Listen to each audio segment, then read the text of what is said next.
के संगे मकैया में रहती। मजा मारे चला चल के संगे मकैया में रहती।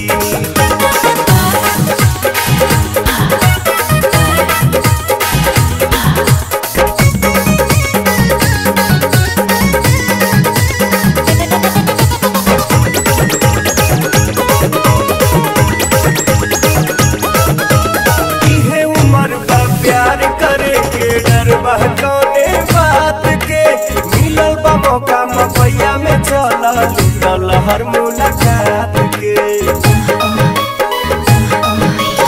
इहे उम्र बा प्यार करे के डर बा कौने बात के मिलल बा मौका मकैया में चला लूटल हर मुलाकात के।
काबू में दिल धड़के रफ्तार में, आओ ना जल्दी से डार्लिंग अब हमारे